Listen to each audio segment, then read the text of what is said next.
अंकिता हत्याकांड के मामले में धीरे धीरे बहुत सारे सवाल खड़े हो रहे हैं। सबसे पहले उंगली उठ रही थी शाहरुख पर और अब परिवार के द्वारा दिए गए बयान और प्राप्त सबूतों में जो चीजें बाहर आ रही हैं, उसने सभी लोगों को संदेह करने पर मजबूर कर दिया है कि आखिर अंकिता का हत्यारा कौन है। बहुत सारे टीवी चैनल के रिपोर्टर्स या यूट्यूबर्स ने भी अंकिता के घर जाकर और उसके मोहल्ले वालों से या पड़ोसियों से जो जानकारियां हासिल की हैं, उन जानकारियों से इस केस को एक नया मोड़ मिलता है। कुछ लोगों का कहना है कि अंकिता की हत्या शाहरुख ने की है और कुछ लोगों का मानना है कि शायद ऑनर किलिंग का मामला भी हो सकता है, मतलब अंकिता के पिता द्वारा भी इस घटना को अंजाम दिया जा सकता है। सबसे बड़ा संदेह पैदा करने वाले कुछ बयान जो अंकिता के द्वारा दिए गए और उनके पिता के द्वारा दिए गए, जिसमें उन्होंने बताया है कि शाहरुख द्वारा पहने जाने वाले कपड़े का रंग क्या है, या फिर अंकिता की वास्तविक उम्र क्या है, या फिर एक तरफा प्रेम का मामला हो। एक तरफा प्यार, जहाँ तक हम सभी जानते हैं, एक पक्ष के द्वारा ही किसी प्रकार की किसी दूसरे व्यक्ति के लिए जागती हो, परंतु दूसरा व्यक्ति इस रिश्ते को मंजूर नहीं करता, तो वो चीजें एक तरफा होती हैं। लेकिन यहाँ पे मामला दूसरा ही दिखाई दे रहा है। अंकिता के साथ जो फोटो शाहरुख की तेजी से वायरल हो रही है सोशल मीडिया में, उससे ये साफ दिखता है कि वे एक दूसरे को पहले से ही जानते थे और न केवल जानते थे बल्कि शायद दोनों में प्रेम भी रहा हो। लेकिन समय के साथ बात बिगड़ जाने पर अंकिता इस रिश्ते से हटना चाह रही हो।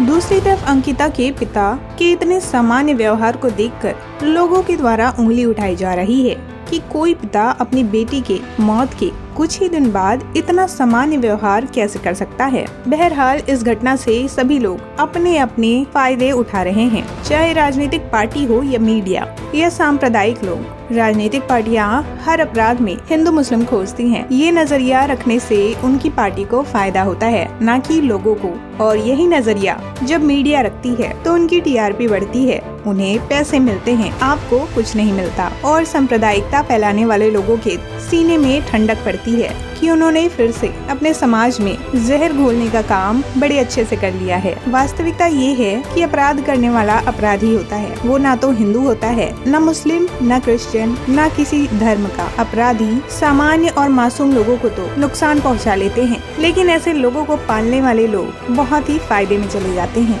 न सिर्फ राजनीतिक पार्टियों को बल्कि उन लोगों को भी जो ऐसी खबरों से और ऐसे अपराधियों से पैसे कमा लेते हैं। सोचने वाली बात तो ये है कि जितना सामान्य व्यवहार अंकिता के पिता का है, वो संदेह जरूर खड़ा करता है। और कुछ लोग ये भी कह रहे हैं, यदि शाहरुख उससे इतने लंबे समय तक रिश्ते में था तो यकीनन उसके पिता ने ही हत्या की होगी। तो ऐसे लोगों से भी मैं पूछना चाहूंगी कि क्या कोई प्यार करने वाला अपनी प्रेमिका के मर जाने के बाद इतना खुश होता है? क्या जब पुलिस उसे ले जा रही थी तो उसने व्यवहार में अपने कहीं से भी अपने बेगुनाह होने का सबूत दिया? ना उसके चेहरे में किसी प्रकार का डर था और ना ही अपने आप को सच्चा बताने की कोशिश थी। यदि एक सच्चा इंसान बिना कसूर के जेल चला जाए तो वो पागल हो सकता है। इस डर में वो अपनी बेगुनाही साबित करने का कोई तो एक लक्षण देता, लेकिन उसके हाव भाव से कहीं से भी ना तो अंकिता की मृत्यु का और ना ही उसके जल जाने का किसी भी प्रकार का दुख उसके चेहरे से नहीं झलका।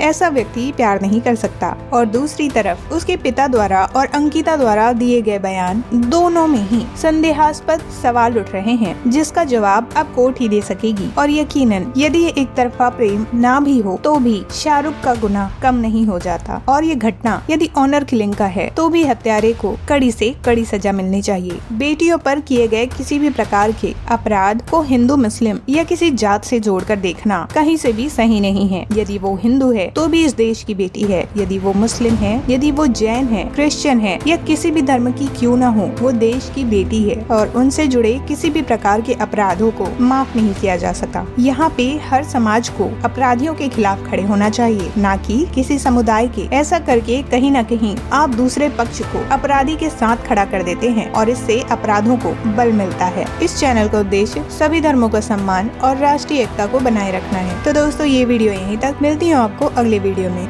जय हिंद।